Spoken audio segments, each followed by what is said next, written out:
We are live. Welcome back. Ladies and gentlemen, I am one of your co-hosts, Angel Reese. Alongside me is Caitlin Clark. Oh, wait, did I do that wrong? I think you did just a little bit wrong. Why am I Caitlin Clark? Is that what this is? Is that you're showboating in my face, and I'm the one who? If you can't sing the words to this song right here, national champions, baby, coming back to the booth. Woo! You won one national championship. Okay, let's settle that down a little bit. I'm joking, Blake. I'm joking. T-I-G-E-R-S.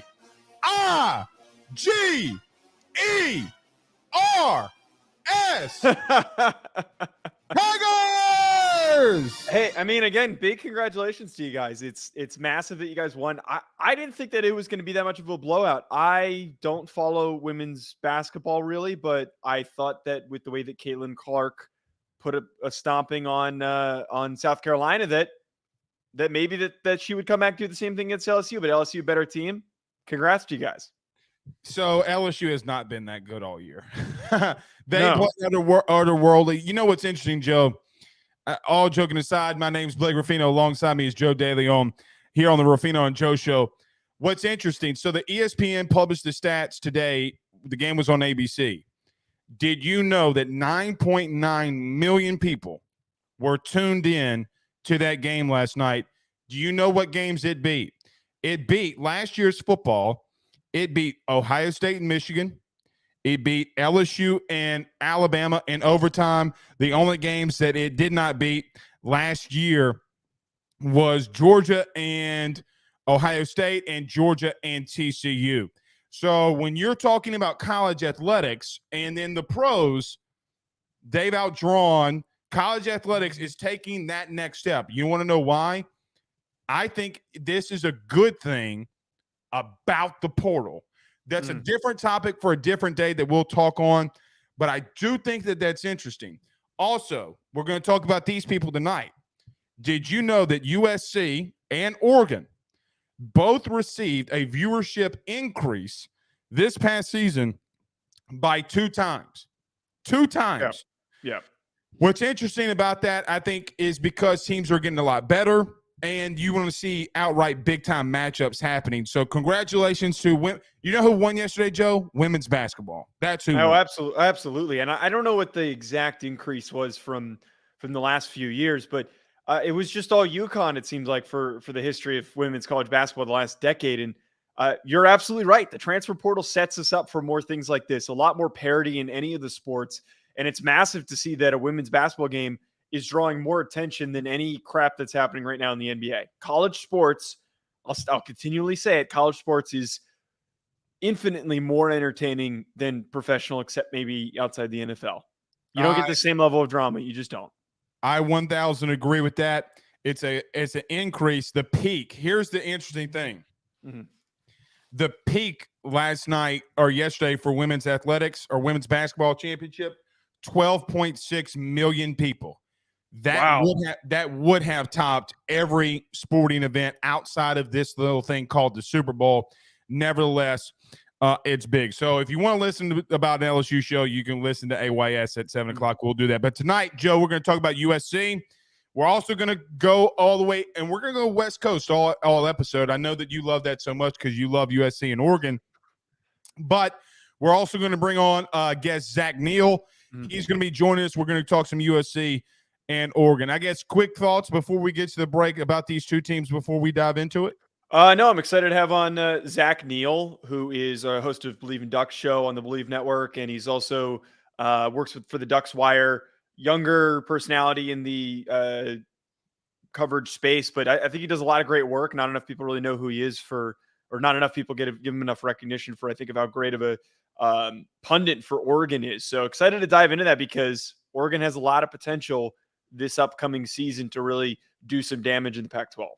We'll get to this right after this break. Where they have potential, I don't think USC does on one side of the football. We'll talk about that next. But let's do this. Everybody do us a favor, though, by hitting the like and share to all of those social media groups. If you're on Facebook, Joe, I got to admit, Facebook has been killing it for us over the last month or so. Y'all continue to like, subscribe, and share it to those groups, share it to your own social media pages. Every time you hit the like button, a new fan is born into college football. That's what I like to say here. If you're listening to us on YouTube, Joe, we're about 10 people away from hitting the 5,000 on AYS, about another 400 on the Ruffino and Joe show. So really growing really fast, really excited about it. So y'all don't forget to hit the like, subscribe, and notification bell. Wherever you listen to podcasts, rate, review, and subscribe. So, Joe, let's go out west. Let's go to sunny California, where Caleb Williams still paints his nails. Next, after this break from BetOnline, we're back in 50 seconds. Let's talk some college football next. BetOnline is the fastest and easiest way for you to wager on all of your favorite sports, contests, events, with the first-to-market odds and lines. Find reviews for all the news for each league, including Major League Baseball, NFL, NBA, NHL, combat sports, college sports, esports, and even golf. BetOnline continues to be the top online resource for all of your sports information for live in-game betting, props, and futures. Head on over to BetOnline today and use your mobile device to join and make your first sports bet. Use our promo code BELIEVE50, that's BELIEVE50, BLEAV 50, to receive your 50% off welcome bonus on your first deposit. That's betonline.ag, betonline.ag.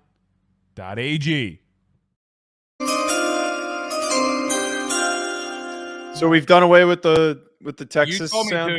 You told me to. I only suggested because we give the horns up goofballs too much run by using that sound.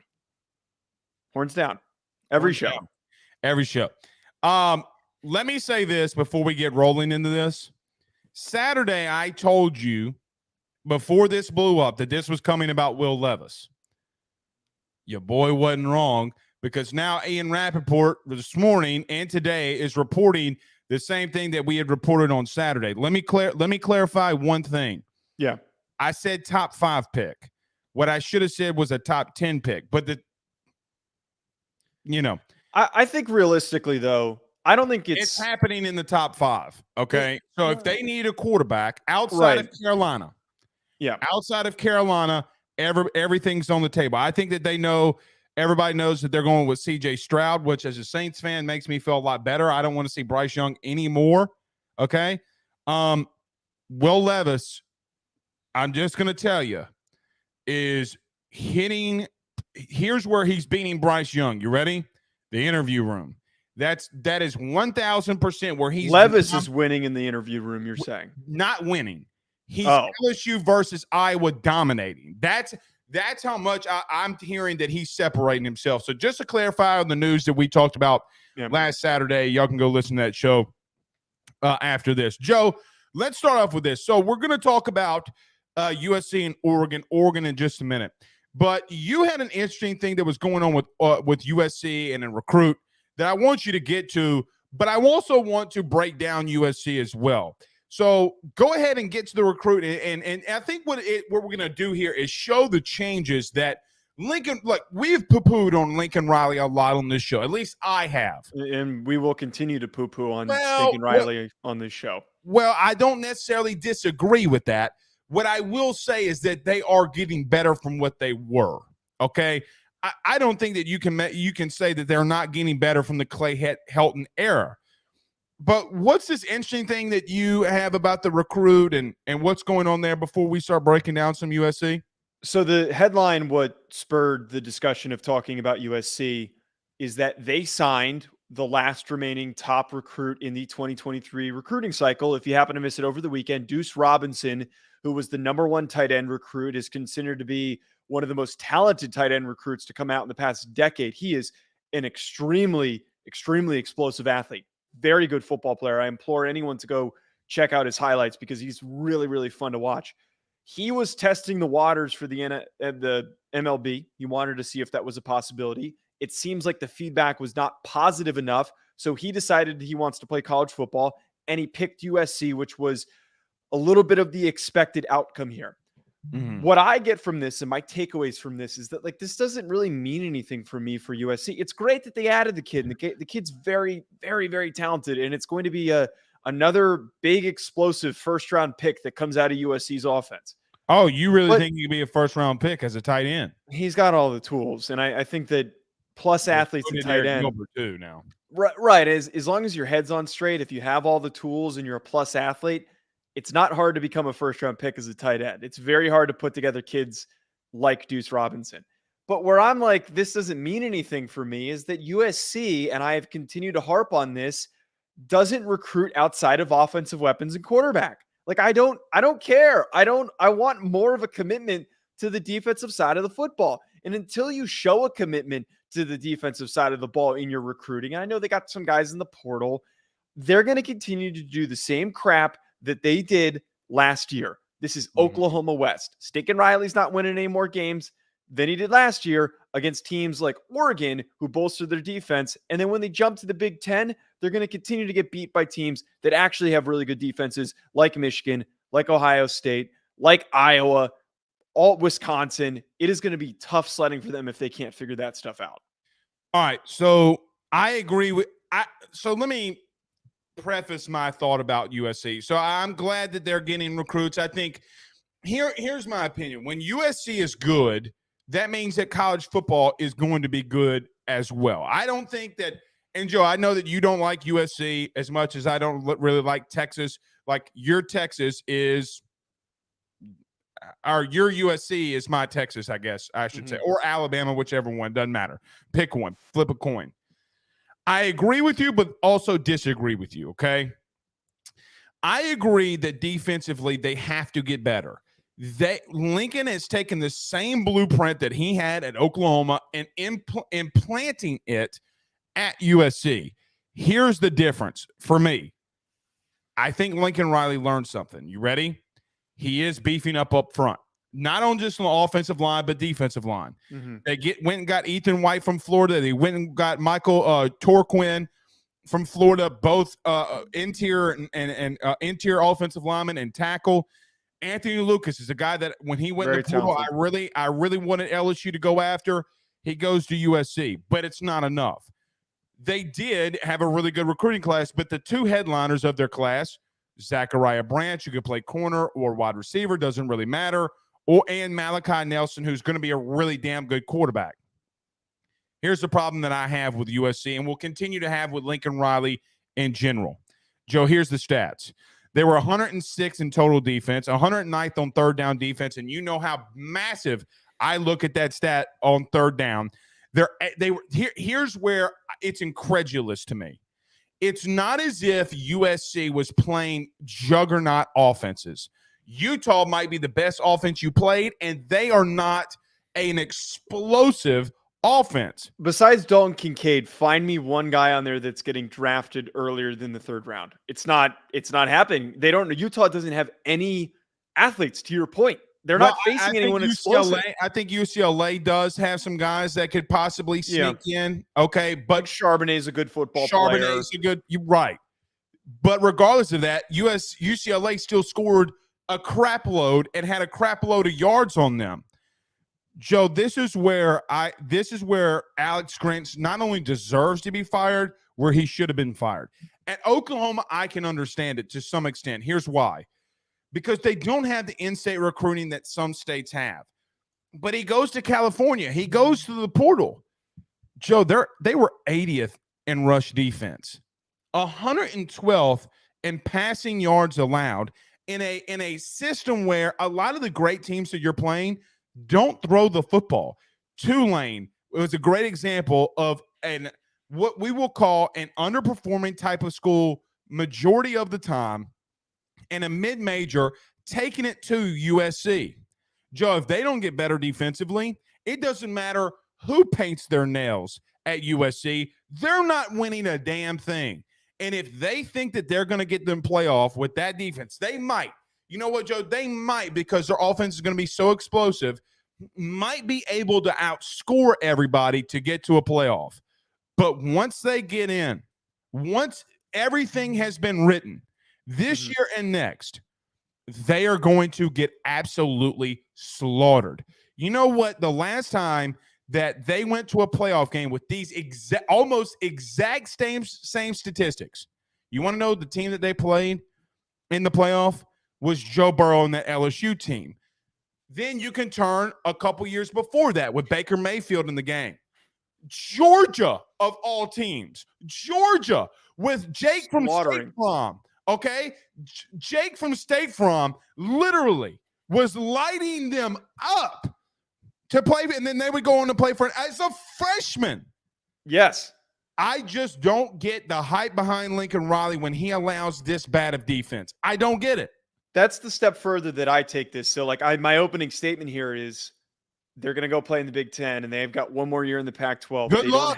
They don't have, but like, let's take it a step further than that. Say things go really well and you win all those football games.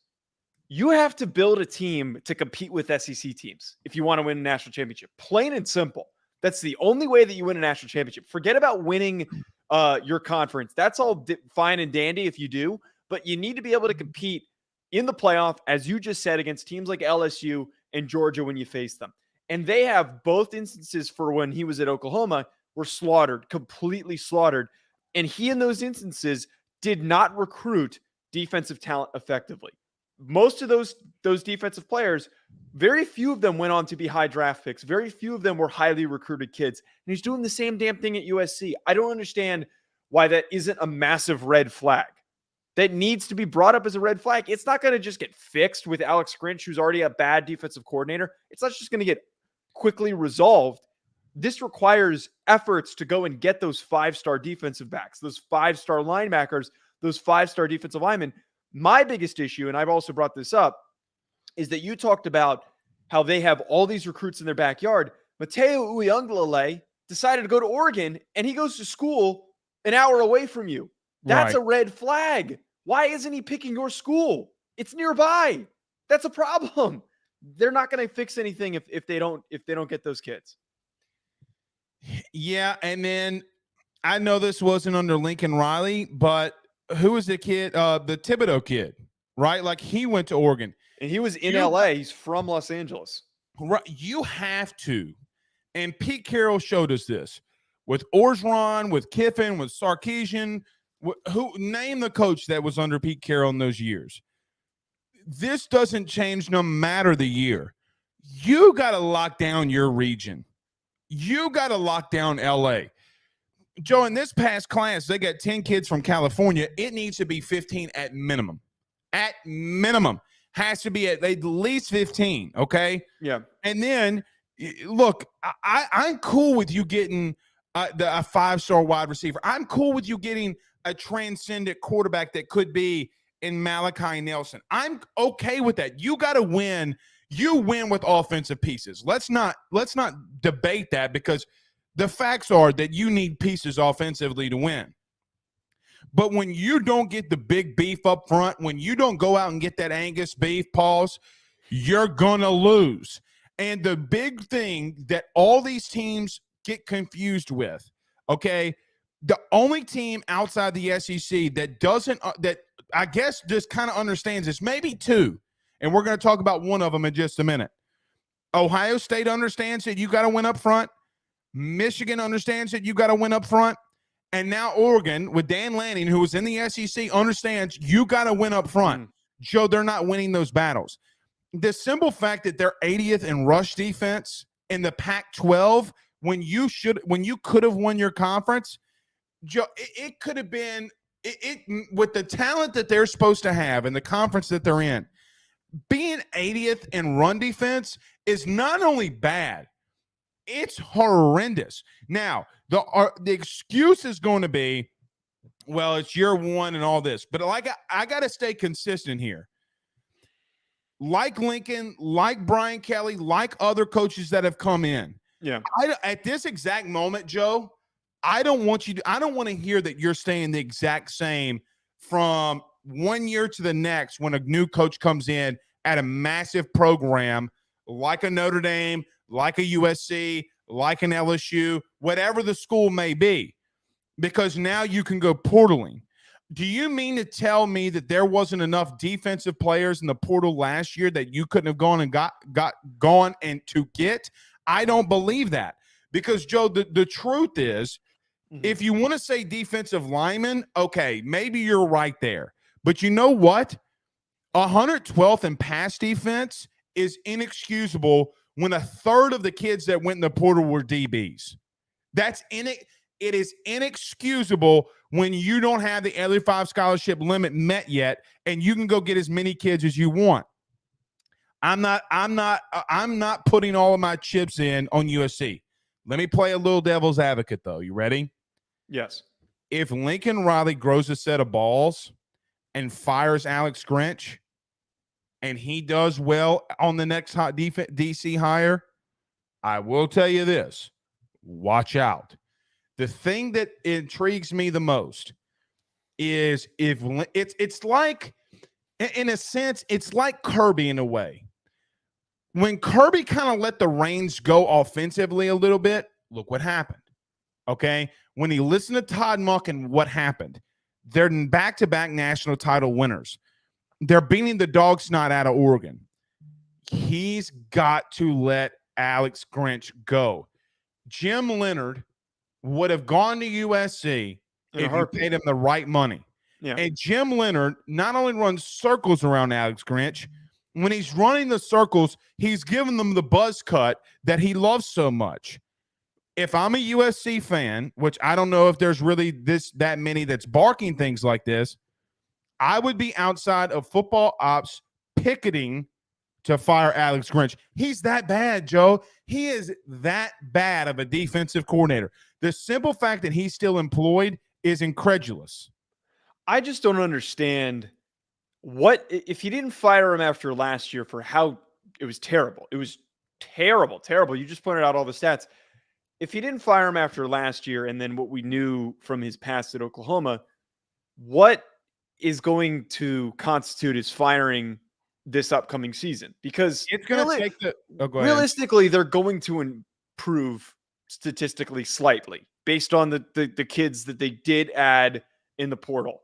They realistically should at least improve slightly. So if Lincoln's giving him all this long leash, is he going to sit there and say, well, you improved statistically, but I still got to get rid of you? He's given him enough fourth, fifth chances that I don't know if he's going to can him. There's too close of a relationship there that is hindering the progress of USC as a program.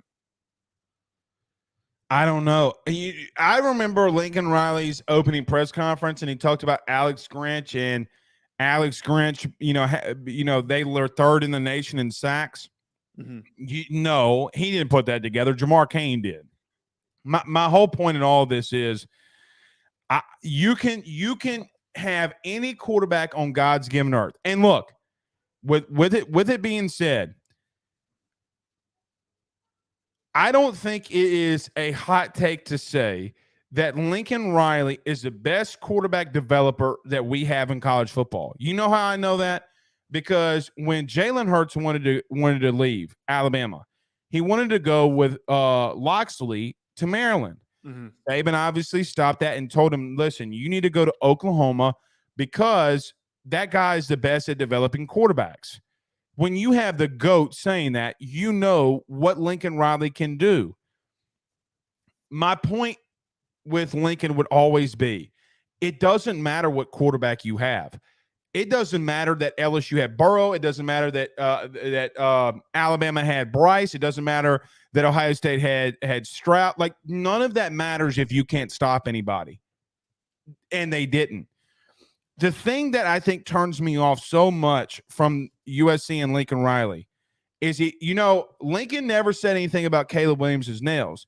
You notice how he hasn't done or didn't do that against Tulane. My question ultimately would be, does he have a stronghold on his programs to where he just lets his players do whatever he wants? I've heard a lot of stories about Lincoln Riley about just being like, it's all about my offense, and not talking about defense. And if that's the truth, Joe, he will never win a national title. Think about this. How many Heisman Trophy winning quarterbacks or candidates does he have to have before him not at least playing for, right? Like just playing for a national championship before we start calling him overrated? Like, that part I don't get. Every big game he coaches in, Joe, over the last 2 seasons, he's 2-6. Yeah. He's 2-6. That is not accept. I mean, how do you know what Nick Saban or Kirby Smart or whoever it would have been what they would kill to have quarterbacks like that he's had, and to develop him as quickly as he's done it. I mean, I feel like the ultimate show of how good he is as a quarterback developer. Yes, yeah, because Jalen, everyone was just saying he was a running back at the time when he left. I'm old enough to remember when he would go into SEC stadiums all the time and light them up through the air. They said that because he was a black man with dreads. Let's call it what it is. He still threw for 65% of his passes. Don't tell me that he was a bad thrower and he just got to a Super Bowl. Calm down, Cheech. Well, now he's developed and he's a really good, very good football player. And he fits perfectly in that Eagles offense. But I also think that the one, to answer your question, like how soon are we starting to call him overrated? I mean, I think that we're starting to turn the page on that discussion. We're starting to turn the page and being willing to start that conversation. I think those that are really plugged in and pay attention to the college football landscape are aware that this guy is overrated, that he is not in the upper echelon in the top 5 of national championship capable of winning coaches. No, Joe, I'm going to be honest. Not only does he not get in my top 5, well, we didn't do coaches. We did programs. Not only is he not in my top 5, I don't know if I put him in my top 8. I'd have to think of who I would rank ahead of him, but there's enough coaches out there that have competed in or won national championships that he would deserve to be over. Here's the ones off the top of my head that I'd put. You ready? Some of these you won't like. Nick Saban, Kirby Smart, Dabo Swinney. You're going to hate this one. Brian Kelly. Brian Kelly. He's got 2 national championship games, so it's well. Look, and I'm going to tell you this. Mac Brown. I mean, listen. They're not that. I get that Mac hasn't had a lot of great years at North Carolina, but what does it matter? He's still a national championship winning coach. He's still gotten to 2 of them. I can name 2 more that I like more. You want me to tell you the truth? I don't know if I wouldn't put Harbaugh ahead of him.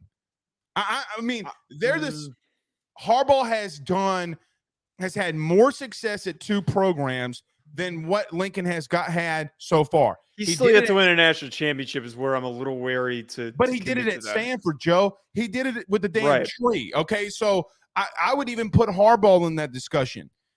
Maybe you could debate for 7. Maybe you can debate for 7. I will tell you another one that you won't like. Due to his history, and I know that you hate this guy, Jimbo still has won 79% of his games. Joe, 79% of his games.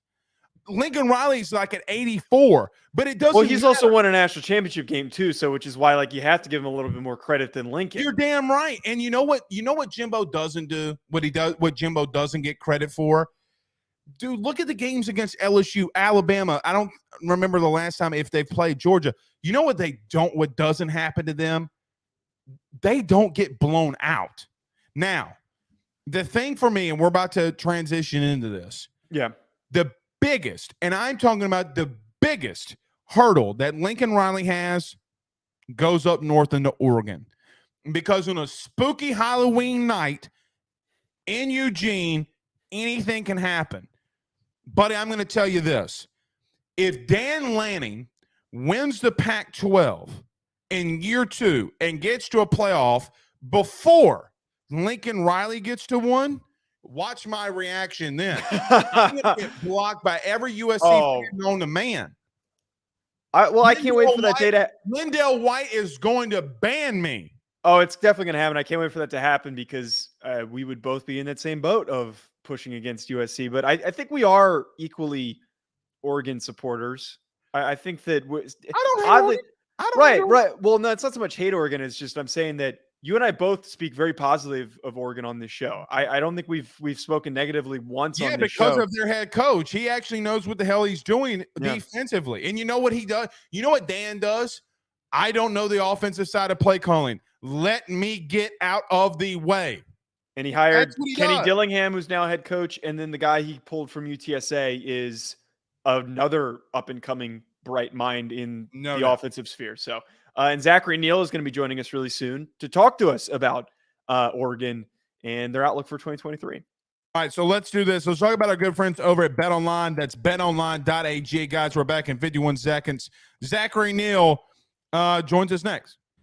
BetOnline is the fastest and easiest way for you to wager on all of your favorite sports, contests, events with the first-to-market odds and lines. Find reviews for all the news for each league, including Major League Baseball, NFL, NBA, NHL, combat sports, college sports, esports, and even golf. BetOnline continues to be the top online resource for all of your sports information for live in-game betting, props, and futures. Head on over to BetOnline today and use your mobile device to join and make your first sports bet. Use our promo code BELIEVE50, that's BELIEVE50, BLEAV 50, to receive your 50% off welcome bonus on your first deposit. That's betonline.ag, betonline.ag.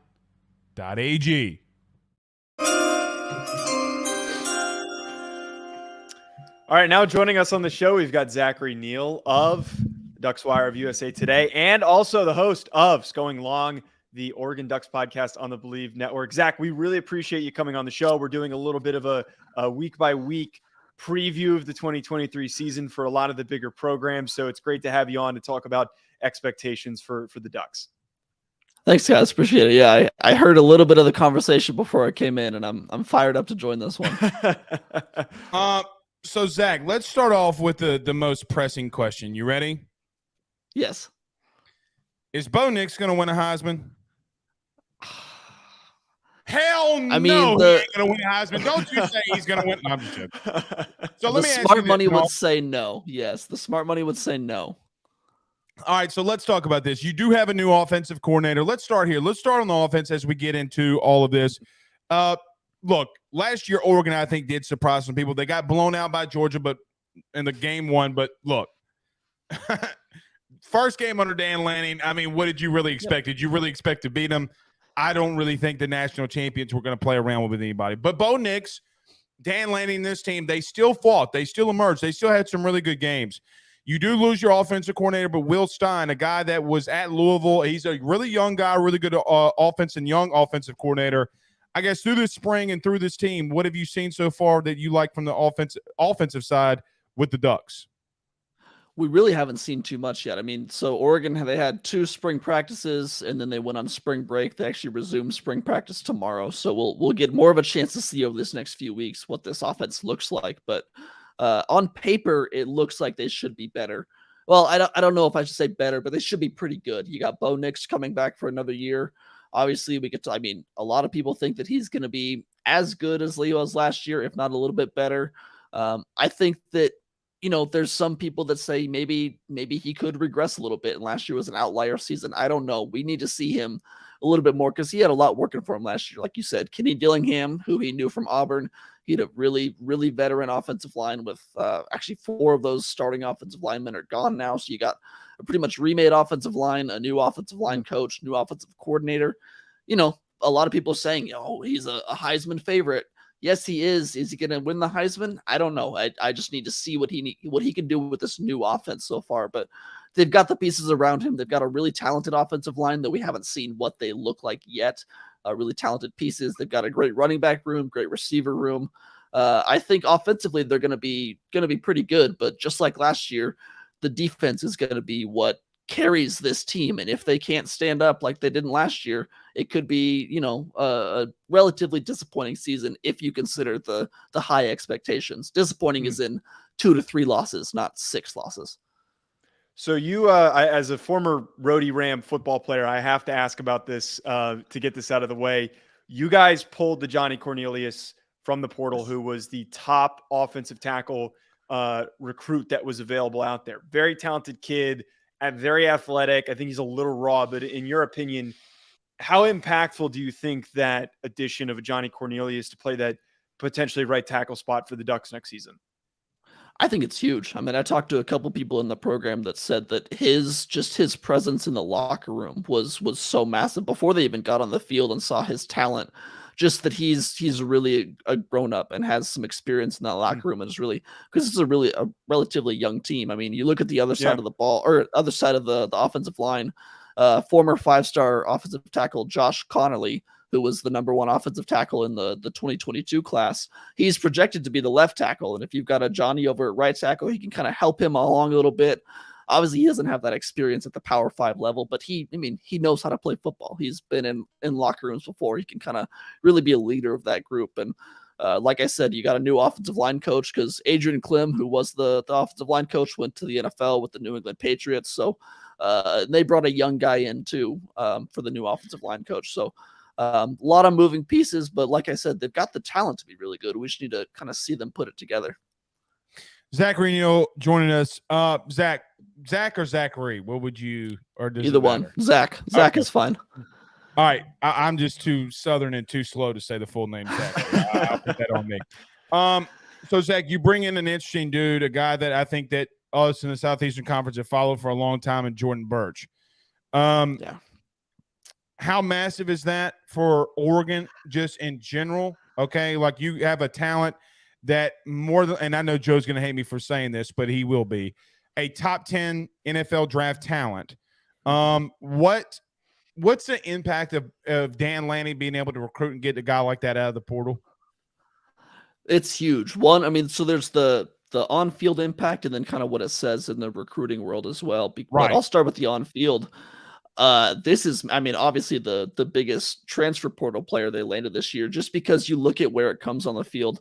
I mentioned earlier, Oregon's defense, I mean, we can just say it, they were bad last year. They were, bottom half of the league, if not bottom 10% of the nation in most metrics. They were terrible at rushing the passer. They had, I forget how many sacks they had, but it was ranked 110th or something like that in the nation. I mean, it was bad. And because of that lack of pass rush, the secondary was terrible, because you can't ask these cornerbacks and safeties to cover for 6-7 seconds and have success, especially when you're in the Pac-12 and you're dealing with quarterbacks like Michael Penix, Caleb Williams, Cam Rising. I mean, you're going to get diced up like that. So they went into the portal and they addressed that. They got the number 1 edge rusher that was available. Someone who, I mean, you saw him at South Carolina. He's a solid player, and I think that he can be really, really good with the right coaching. And like you said, this is the recruiting aspect of it is just really impressive, because this is someone that Dan Lanning recruited hard when he was down at Georgia, and he was one of his main recruiters and wanted him in Georgia, and he didn't get him, but he came up to Oregon and he kind of waited a little bit, 2 years, and said, hey, why don't you come up here over to the Pacific Northwest and join me up here to see what you can do. So it kind of starts this new trend where Oregon, they had a top 10 class in 2023, but they also missed out on a top 5 class, because they had several 5-stars that they probably finished second for a lot of them. And we've talked about that. Hey, in this new transfer portal era, that may not be the worst thing, because look at Jordan Burch. Dan Lanning finished second for him, but he ended up getting him in the end, because, a lot of these kids, they may not commit somewhere. You never know what Peyton Bowen would do, right? Like to your point. That was a mess. I mean, Peyton Bowen in 2 years could be in the. I was just saying, no, you're I didn't fine. mean to interrupt you. You're fine. Peyton Bowen, it's a perfect example. In 2 years, he could say, hey, I don't like Oklahoma. Where should I go? Oh, I liked Oregon before. Maybe I'll like him again. So it's that type of thing that you Jordan think Burch really showed that. Say, I'm going to Notre Dame and then just go to Oregon? Do you think he'll do something like that? Probably. I don't know. Joe's a big Notre Dame fan, so I had to troll him a little bit.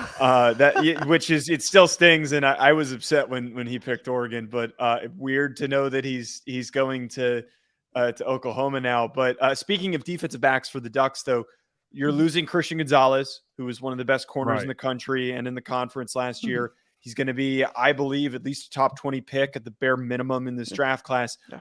Who is next up in that secondary to take over for a very well-coached defense, typically in the history of Dan Lanning leading these groups? That's a really good question. We don't quite know. I mean, don't boost his ego. Don't tell him. I mean, there's a theme on this defense right now that there's talent, but we haven't seen it yet. There's a lot of unproven talent.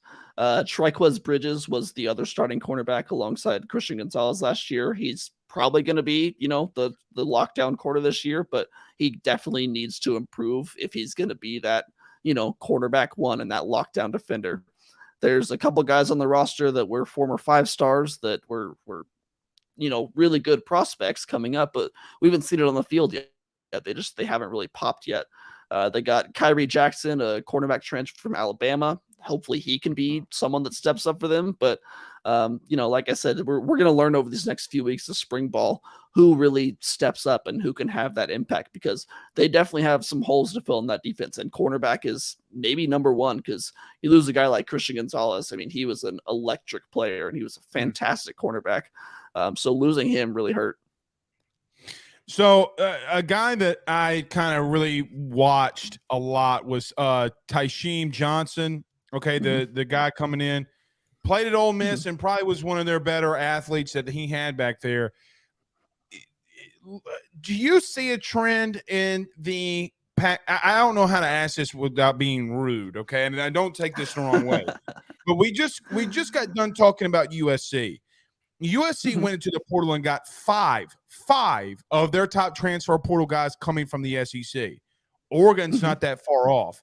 Do you see a little bit of a trend in the portal? These coaches in the Pac are just going to get some of these SEC guys, because usually in the SEC, it's not from in conference, it's from everywhere. But in the Pac, when you go down it, it's normally guys coming from the USC, or like Joe said, a mid-major or an FCS school that guys just really good. Have you seen a little bit of an uptick of former SEC players going out to the Pac?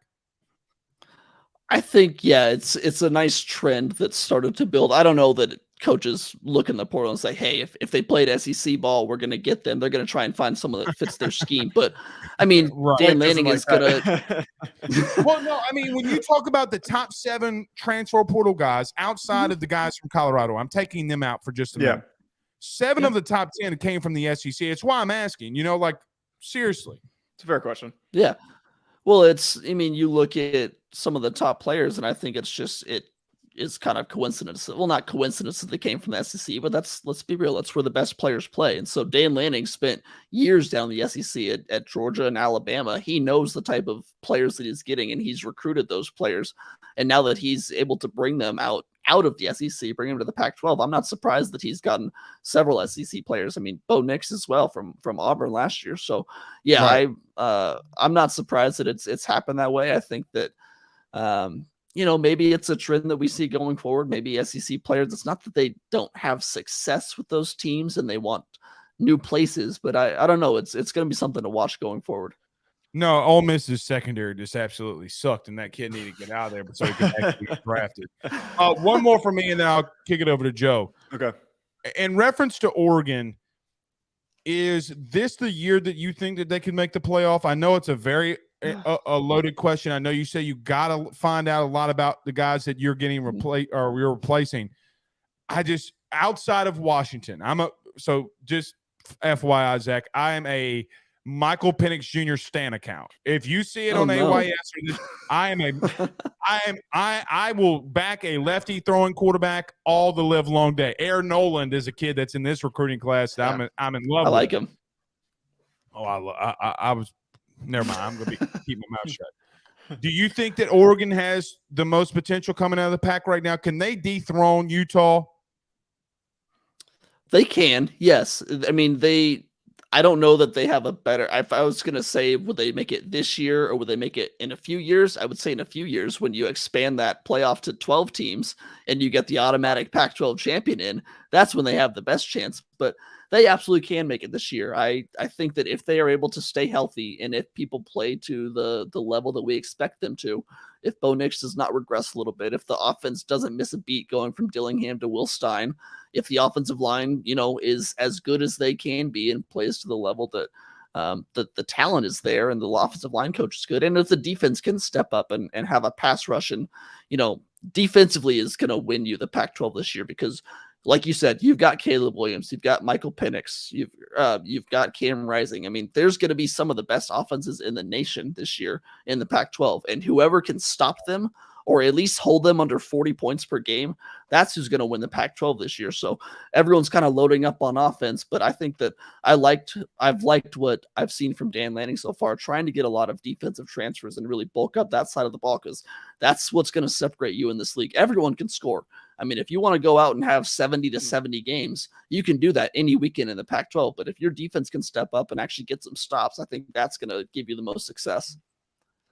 So last question I have, Zach, is in relation to Dante Moore, another recruit who kind of last second changed his mind. I really was really stunned that he picked UCLA. And it makes sense because he wants to play sooner rather than later.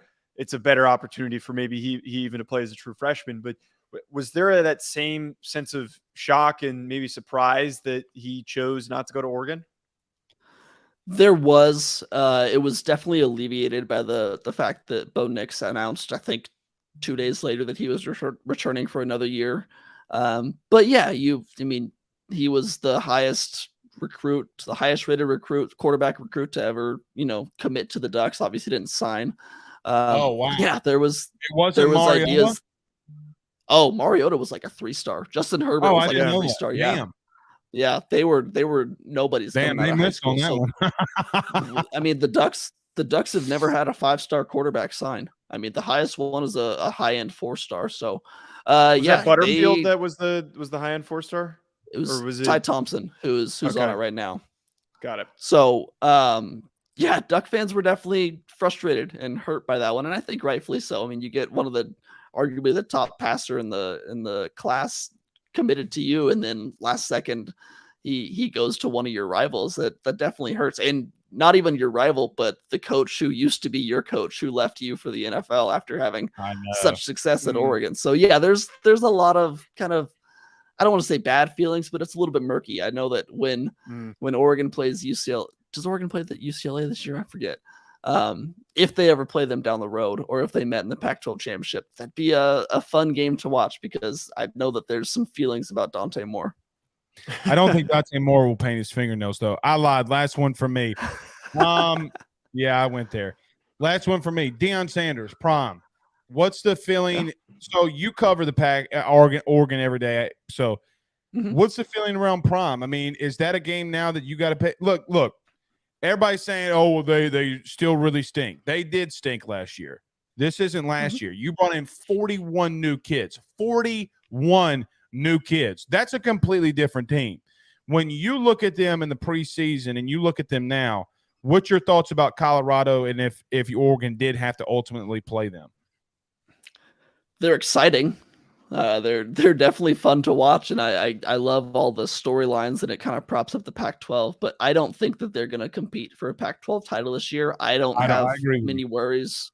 I don't have any worries about that game in Week 4 with Oregon and Colorado. I can't wait for it because it's in Eugene. It's Primetime's first Pac-12 game. It's going to be highly covered. I'm sure it'll be on ESPN and like the noon window out west. It'll be fun to watch. But you can have those 41 new transfers, but that's not to say that they are going to mesh right away. And someone people say that Shedeur Sanders, the quarterback, that he's going to be, one of the best quarterbacks, and he belongs in that elite tier of Pac-12 quarterbacks this year.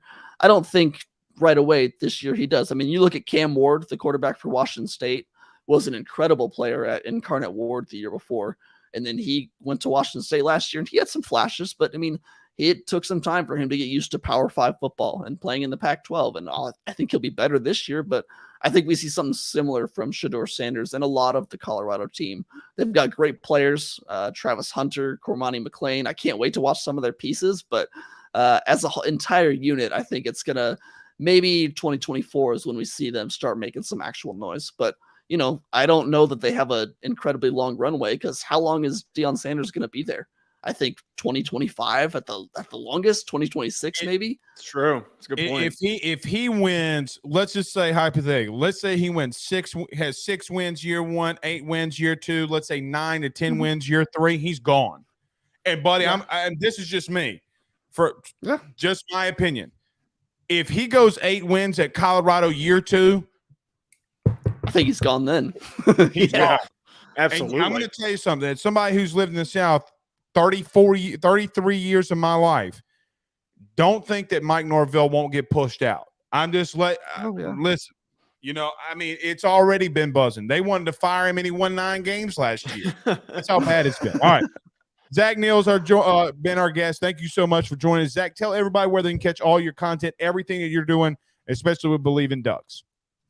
Yeah, you can find me. You can listen to my podcast, the Going Long podcast on the Believe Podcast Network. I love it. I've had a lot of fun doing that. We actually just launched a few months ago, so we're still relatively young, but ramping up with the football season. Find me duckswire.usatoday.com. Follow me on Twitter at Zachary C. Neel, and keep up on the latest with the Ducks. Got a lot going on out here. The only thing I'm going to tell you as you exit here, whatever you do on Twitter, you better back Angel Reese of LSU. That's all I'm going to tell you. That's all I'm going to tell you. We're Angel Reese. I'm staying out of that entire conversation. I'm staying out of it. All right, Blake's trying to get everyone in trouble. Thanks, Zach. Appreciate it. Thanks. All right, that's Zach Neel. It was fantastic, bro. That was great. Awesome. That was great. I told you, news stuff. We got a lot of good info on Oregon. I'm going to tell you something. He started to worry me though. About what do you mean? Oh, it's some of the because he brought up some good points about the defense in the secondary, and I was like, I didn't really think about that. They're a little thin at some position groups. And here's my counter argument to that. Okay, Joe, they can't get any worse defensively in the Pac-12. They can't get any worse. That's true. It's hard to replace a first-round pick corner, but that's absolutely true. I'm going to be on. Can I tell you something? Yeah. Horseshit. What do you mean? As someone who's covered what they call DBU, horseshit. Because collectively, you can be better when he's out. Because let me tell you why. Because you have to call and scheme up things differently and better. Because now you don't have to say, oh, well, Gonzalez is on the outside, right? Mm-hmm. And I agree with him. Like they got what's the kid's name? Uga. Okay. They got him. Mm-hmm. Then they got Jordan Birch. If they can get a pass rush as a unit, that DB room will be better. Okay. He just worried me a little bit. I don't know if I like taking Utah anymore. Give me Washington. Give me Michael Penix Jr. I'm done. He sold me. That's all I need to say. That's not the outcome I was hoping for, but I'm not coming off this Michael Penix Jr. Stan account stuff. I'm not doing it. I don't know why, but I hope that when we do our Washington preview, is he excited to talk about Angel Reese? I think that's what No, he said, tell Joe to stop talking about the football game. Those are exact words. Okay, I'm sorry, Ben.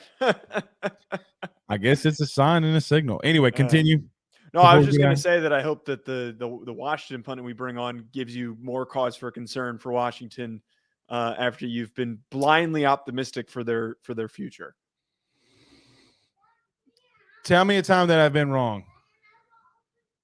I'd have to think about it. I'm sure I could come up with a few times. My point. If it can't come off the top of the head, then all right. We will see y'all Wednesday. We're back. Okay. Until then, we're going. We're out of here. Like and share. Hit the comment button. Hit the subscribe button. All of it. We'll see y'all Wednesday. We're gone. Peace.